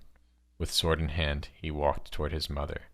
As Zandalar approached, a tear fell from his eyes onto the feet of the woman before him. He raised his sword and slowly cut. Blood spilled, and he fell onto his knees. He looked at his mother and into her cloudy eyes. It's over, he whispered as he crashed to her feet. The queen raised her head as she reached for Zandalar. She grabbed the mirror from his pocket and looked at her reflection. Her mouth twisted into a smile. That is for us to decide. Oh. So there's some stuff going on here under the hood. Yeah. And let's look at that bad boy. Yeah, I've read this a few times, and I don't think I've fully figured out what's going on. But basically, the hints I've keyed into, like at the beginning, looks at himself in the reflection in the puddle, and he doesn't recognize his reflection in the puddle. It's a different face than the face in the mirror, which he thinks is his real face, the mirror, but it's not. Obviously, because the water is showing him a different reflection. Okay. So it says he didn't recognize himself. So this is the prince. And he thinks he looks like something in the mirror. And then he goes into the castle. The mirror's telling him, your time has come, we must go. And I don't know if it was telling him to go to the castle or to go away from the castle. But I presume it's telling him to go to the castle to do something. And he goes and he kills himself in front of the queen. His mom. Yeah, his mom. And then she grabs the mirror and looks at her reflection. And her mouth twists into a smile. And so, like, I feel like she's sort of been in control of the whole situation, or she's she's maybe the one using the mirror to manipulate other people, and it comes back to her. The way that it landed on me was the mirror is trying to get into the hands of the queen and used the prince to get there. He gets to, like, right in front of her and just kills himself because the mirror wants to transfer to her. So now the mirror is in it has positioned itself into a place of power with the queen, who's more powerful than the prince. Yeah. So the clue about him not recognizing himself is maybe like that he's just been fully brainwashed by the mirror. Maybe. Because it's like he says it's over. Like he wants it to just all be over at this point. Is his goal, right? Like it's just like he's finishing his quest, and I think it's just like he's being his life is misery. Other than that, presumably, maybe like I think that he's had this mirror for a while, and he's totally lost himself. Yeah, and I think that's like where, like you said, like he's been staring at this mirror, and what the mirror shows him is who he believes himself to be. He's completely brainwashed. He sees a reflection in the puddle. He doesn't even recognize it. Yeah. Like he's kind of just like a zombie at this point, just walking in, kills his friends who are the guards and stuff like that. And then the mirror wants to transfer to his mom, so makes him kill himself, which I think that's a cool take, because we were talking about it guides to power. But in this take, it's like the way it gets to power is by, like, the mirror itself wants to be in more powerful hands. Yeah. So instead of making the people powerful, it just gets to powerful people, and then like kind of does this. I think that's a really, really cool take on it. Hell yeah. And I like the name Zandalar. Yeah, it is a cool name. And the guard calls him Zan. Feels very. It's good. It's good. I'm super happy that you sent this in, Ian. Thank you. Yeah, awesome. Thanks, Ian. Yeah, and thank you for helping me to dissect it and understand it better because Yeah, I was really fumbling with that. yeah. You just had to pop that hood and chew the Yeah. fat a little bit. Okay, so my last one that I'm going to share is from somebody that I want to have on the show eventually. Um, we've talked about this before, but having an episode on writing partners. If you have like having a writing buddy, someone to meet up with and bounce ideas off with, and backboard.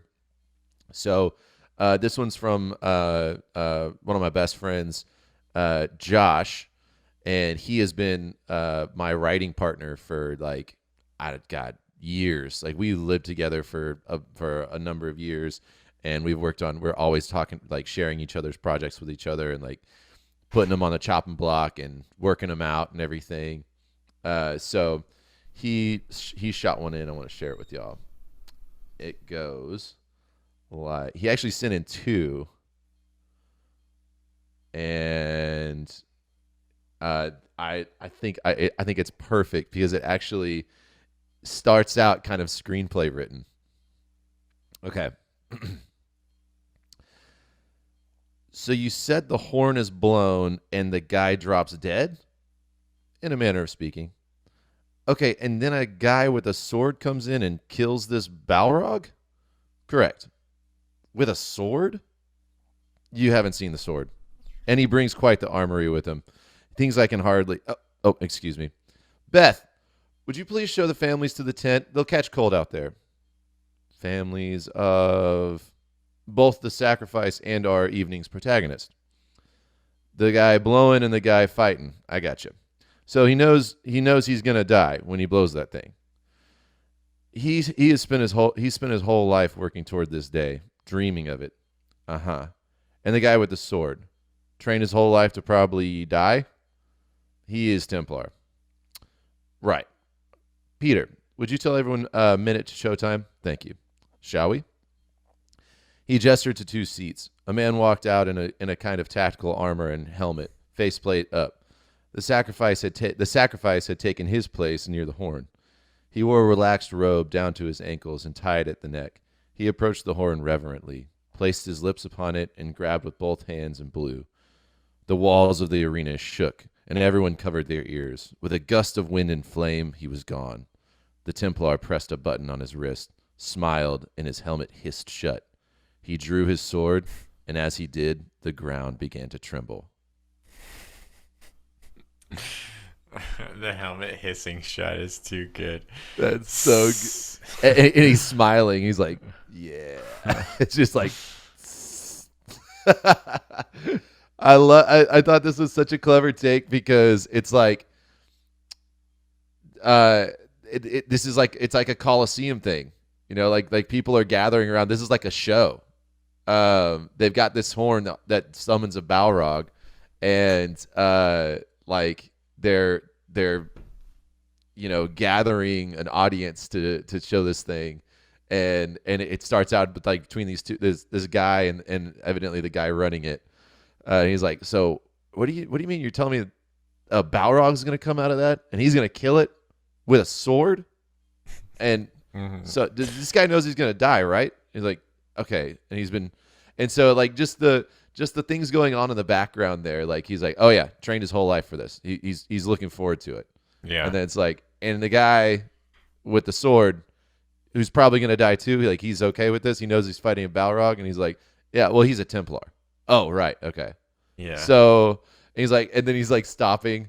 Oh Beth, hey, could you bring the families in? You know, so the families are there. Like this is it really like paints a lot of like the culture while still having a really relatable character in there. Yeah. So this is there's a concept in screenwriting called the Pope in the hot tub, which is when you have exposition or you have something like that you need to information that you need to get across that could be boring.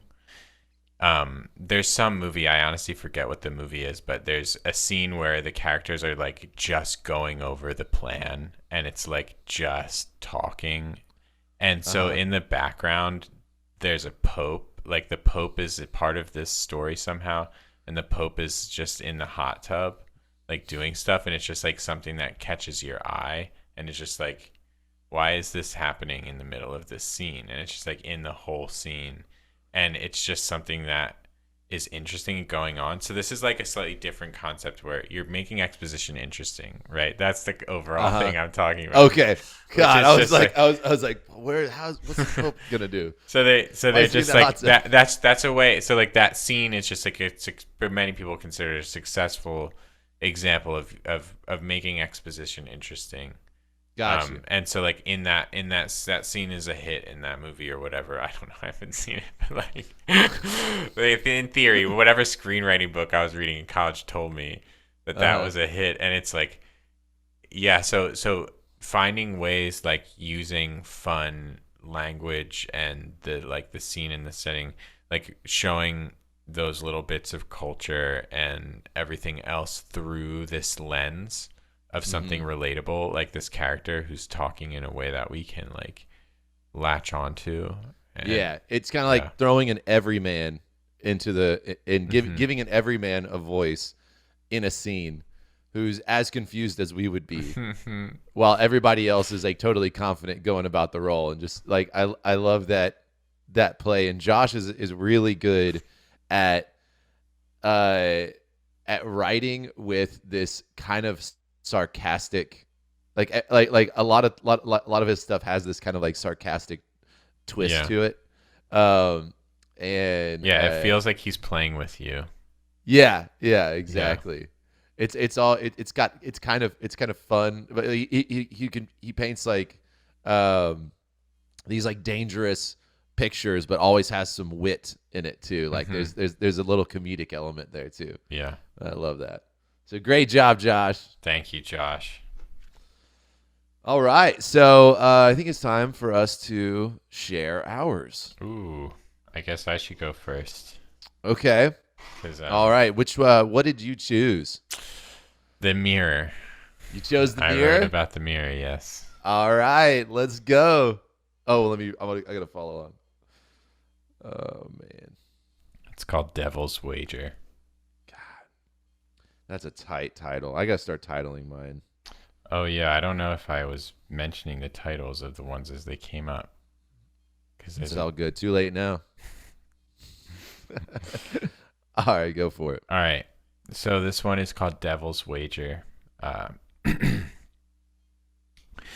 Jatson cracked 2 deadbolts into place and slammed back against the entryway. He stared at his hands and slid to the floor. The heist replayed in his head. Argo shot down from the aqueduct. Sadia and Horik ambushed in the courtyard. Raynor and Faustin snared in a rope trap racing through the corridors. Jatson had scrambled to a particularly desolate wing of the Lord's treasury. 2 chests lay empty on the floor. A mirror hung on the wall across from him. Guards shouted beyond the door. He stood, watched his reflection furrowing its brow. How did everything go to shit so fast? As the sentence left his mouth, Jatson froze. His reflection had not moved its lips. The face in the mirror flashed a devilish grin. I suppose that would be my fault. Jatson reeled. You, me? No, not you. I am the Lord's hissing mirror. Think of me as an omniscient assistant. I've brought kingdoms to ruin and saved empires from worse. Disarming your heist was child's play. Executing the precise schematics to corner you here now was brilliance. Bang, bang, guards at the door. Why does the Lord want me here, now? He wants you dead, the small-minded smatchet. Oh! But here's my wager. I'm looking for a new partner. Someone hungrier. I can get you out of this room without a scratch on your head. For a payment promised. Bang, bang. Jatson swallowed hard. Anything. Everything. Jatson had no idea what that meant, but neither had he any choice. Fine then. Deal. Yes! You got Smash It in. Hey, smash Yeah, Smash It's back. it. Yes, sir. I was wondering where that guy was. Dude, that is so funny. When you started, like right before you started reading, I was like, damn it, I wanted to work Smash It into mine. And then you had it in there. That legit got me. I'm glad. I mean, it deserves it. Like that what we brought them back, and we brought Smash It back, claiming that it was a word worth using, that it would be used if it would come back, and we hadn't justified it yet. I remember in our original Dead Words concept, when we talked about it a while ago, we had something about we were going to have to use the word in that episode a certain number of times to justify bringing it back. Right. And well, that was the challenge, to like keep using it. Yeah. So I wanted to make sure we got it in one and make sure we keep up with these dead words too. We got to, man. Yeah. Straight from episode 1. Yeah. That's what I'm talking about. Okay, so dude, this is awesome. I love I love your character names. Mm-hmm. I think Jatson is a dope name. Satya and Horik. Did you these just off the dome? Like what? Yeah. What was your? As I'm going, just think of them. Really? I try to not repeat too many like first letters or vowel sounds being like the main ones. Those are the main things I try to kind of alternate. That's a good practice. Faustin and Raynor. Damn, and you rattled off like a bunch of badass names right in the first opening paragraph. I kind of about it. This first paragraph, I go over like the heist, and that's like I kind of took a page from my Uncle Mike's submission to our week 1 story. He wrote about this crime that a woman committed, and that was our last 250 word prompt. And I remember how much he was able to cram in with this kind of list type description of just going through events in a character's head. And as soon as I put it in at the top of the story, there's so much that got pared down and slashed and cut out in this 250 word process of getting this story to fit in here, but that part remained just like completely there. It's just like it was already just like snappy and choppy and said so much in so little time. Like it just like wasn't something that I wanted to do and I was able to access, and it got the job done. So I was that's what I would call a meaty paragraph. Like you get a lot of story in those few words. Yeah. So I was excited about that. Then going down, he looks at himself in the mirror and he asks himself a question, but the mirror has to answer questions truthfully in this universe. So it's actually answering his question. Okay. And the whole time it actually is only answering his questions. But he doesn't know how the mirror works or anything. But he says, how'd everything go to shit so fast? So then it answers, that'd be my fault. Okay. And then I like that. And then he thinks that it's like his imagination, and he's seeing himself in the mirror say like, it's because you screwed up. So he's like, me, it's my fault. And then the mirror is like, no, not you. I'm the hissing mirror, and explains who it is.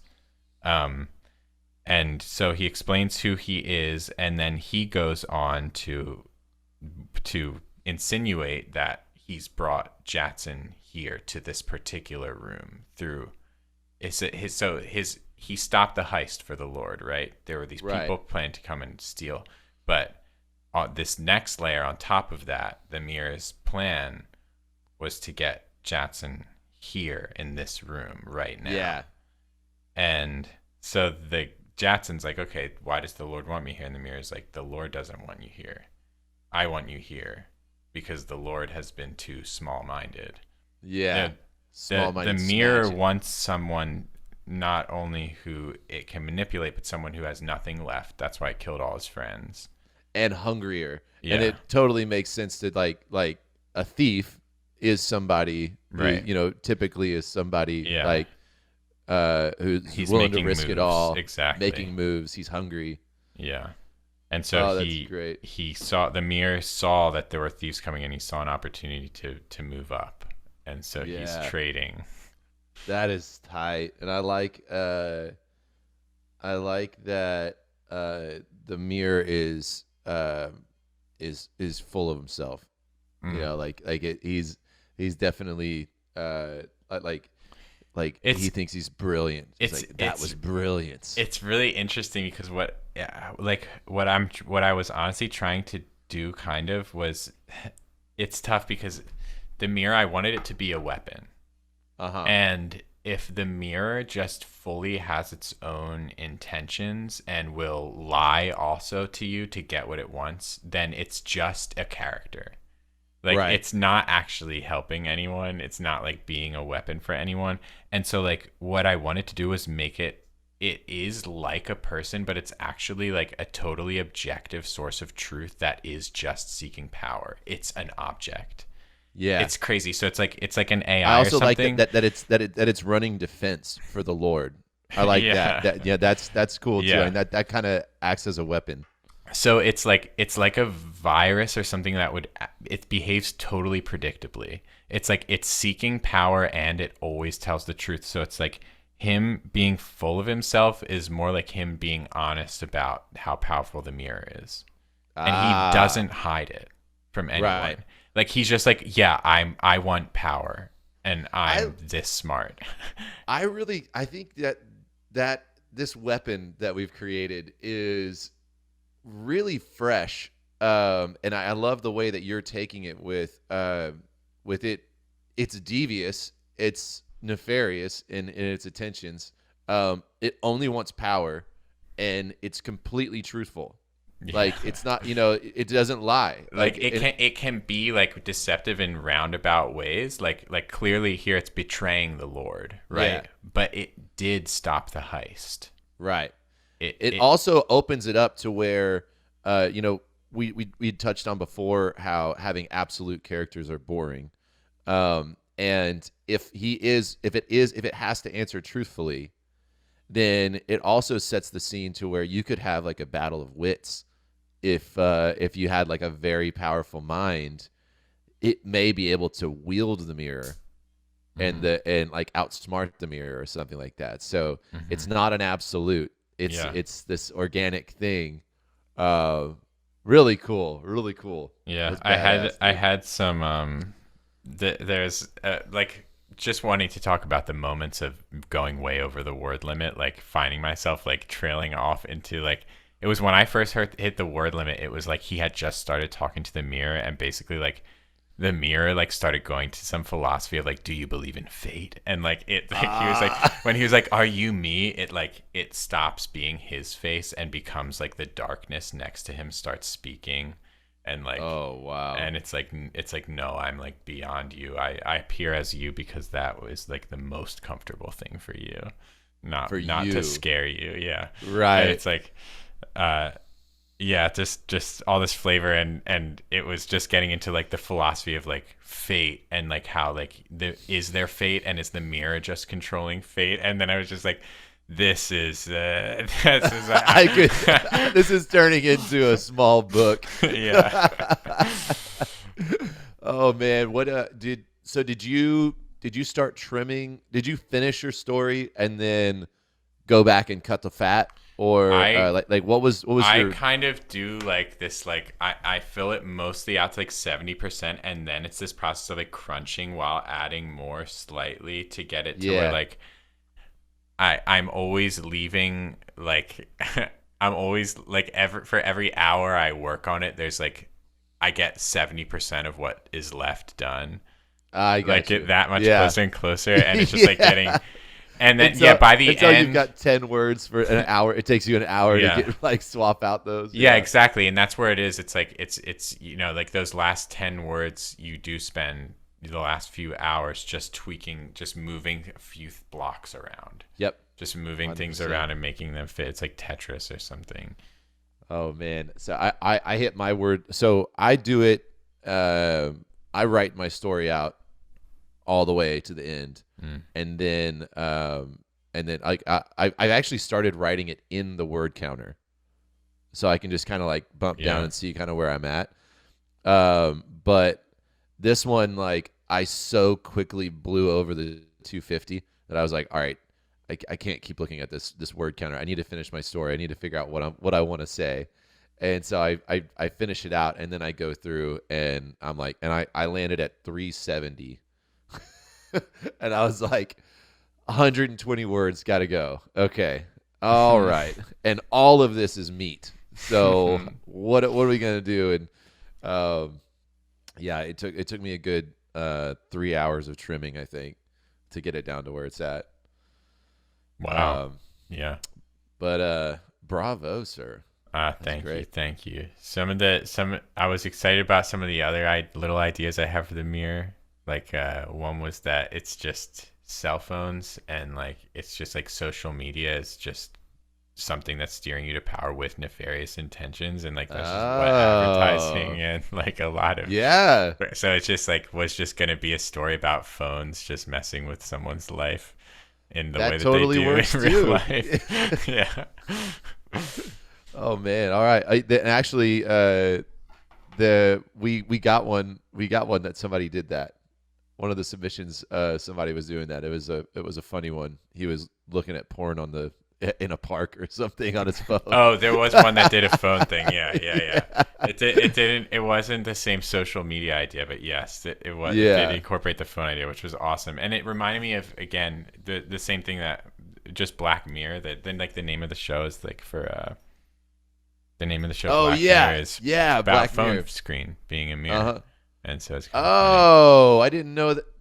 That makes total sense. Yeah, right. I didn't know that. Yeah. Oh, clever. And it's like holding a mirror up to society. Yeah, there's a lot of. Whoa. It is a good name for a show. They came up with a good title for that one, dude. Very good. Yeah. That actually that clicks and answers a lot of questions I had about that, because I basically just thought they were doing Twilight Zone reboot, but there is a common theme, and that's in Black Mirror phones. All right, got it. Okay, so you ready for mine? Yes. Oh wait. All right, I so have it on the docs, yeah. So after we shot the last episode, and Ben and I were like, we were talking on the phone, and we were talking about a challenge to the challenge, and if I could in 250 words do both weapons. Oh yeah. And make it Christmas themed. Yeah. Okay? So that's what I'm swinging for. Wow. Okay. You really went for it, huh? I did it. I was not think expecting you to actually do that. Oh yeah. All right. So here we go. You said it like I actually challenged you to do it. Like we were just throwing around ideas, and you've gone and like a madman. You've actually done it. We were just laughing about how crazy that would be, and if you could. And then right when we got off the phone, it was just like it was just silence in my car as I was driving, and I was just like, I'm gonna do it. I mean, yeah, you had an element of resolve for it on the phone, but yeah, it was like I definitely, props to you, dude. That's very. Hell, don't give them to me yet. Oh, no we'll props see if it yet. works. I'm No, withholding. not yet. All right, withhold the props until you hear it. Props withheld. Okay, this is my piece. It's called Untitled, as with all mine. All right. Speak. He pled in trance-like whisper. Speak, please. Timeless eyes search themselves within polished mithril as tireless fingers trace the serpentine frame. Please. The plump man continued from beneath a pile of fresh, bloody furs. They're gone. All of them. The antlers. We have them. Now speak. The temperature plummeted, cueing tendrils of frost to creep with the windows like spectral ghouls feeling their way through blind planal transfer. A soft hiss became the only sound as metal scales beneath his trembling fingers began to warm and constrict. Saint. Yes, yes, yes. Years. 1,742 years it's been. And I killed them. All. I got the antlers. And the elves are making it, just like you said. Is it time? The room went silent again. Please, please, please. At once, the metal turned fluid and slopped to the floor, a pool of silver abyss reflecting nothing as a slivering body breached the surface. A broad metallic head rose, whip-like tongue sampling its new dimension. It's time. The goried tinkerer trailed viscera as he groveled from the bloody pelts toward the godlike serpent. Whoa, what's next, mirror? He must feed. Yes, tonight. They welcome me as they sleep, just as we planned, and he can have all of them. Summon him.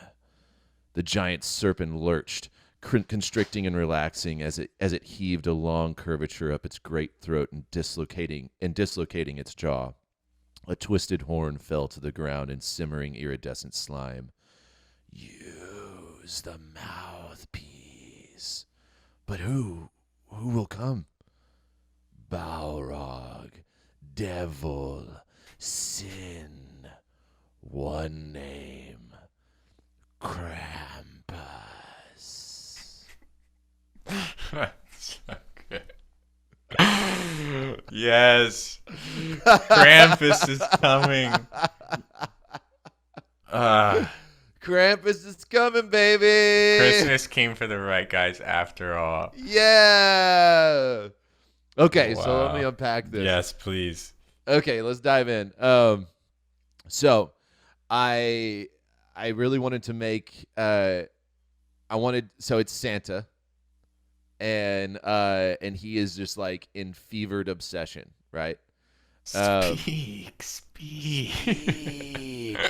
He's pleading. He's just holding this mirror, and he's underneath a pile of fresh bloody furs. So, and it keeps saying like as we planned. So basically, Santa, and I looked it up. He's been going since 280 A.D. Whoa. That's Saint Quite Nicholas. a track record. Yeah. So Saint Nicholas started in 280 A.D. That's in in real life. American years. American years. So he started in 280 A.D., which is 1,742 years from now. So I wanted to paint this picture of like Santa has had the mirror for 1,742 years, and Christmas is a ploy. Like it's all been a part of this master plan to win over everybody to this idea of Santa so that he can gain access to everybody's houses in the world, and be welcomed. Okay. So the final step to this plan was to make the mouthpiece. That's what he was instructed. All he knows is he's got to make this mouthpiece at this point. And so I wanted to, with the bloody furs and antlers, I wanted to allude that he killed all of his reindeer. Mm-hmm. And so he's killed the reindeers. He's laying under like their bloody pelts right Got now it. as he's just like feverishly looking at this mirror. And that's what's kind of got him manic, where he's like, I've just done the unthinkable. Now, if you don't speak to me, like it's all been done for nothing, type thing. So he's like excited, he's nervous, he's pissed, he's like sad, and then and so the mirror calls him Saint Nicholas. And he's got his elves. The horn had the elven mouthpiece is what we said. Yeah. So guess what? Santa's got elves. They've been hard at work. So the elves are making the mouthpiece. That checks out. And then I wanted to make and this was kind of one of those the kind of intuitive writing spots where it just kind of took off and was writing itself for a second, and that's when like the mirror like melted into this like snake where it like turned into a being. And so basically like he's like it asked him how many years it's been, and he's like 1,742, just like you said.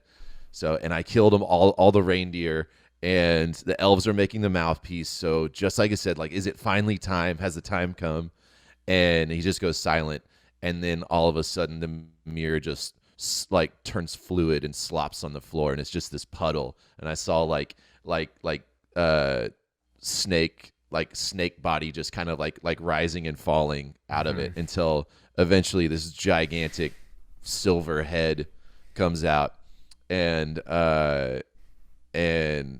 it's and then so like the goried tinkerer, that was the other hint at Santa. But yeah, so then I really like the idea of him like of the this massive snake like regurgitate. It's had the horn with him, like it gives him the horn, you know.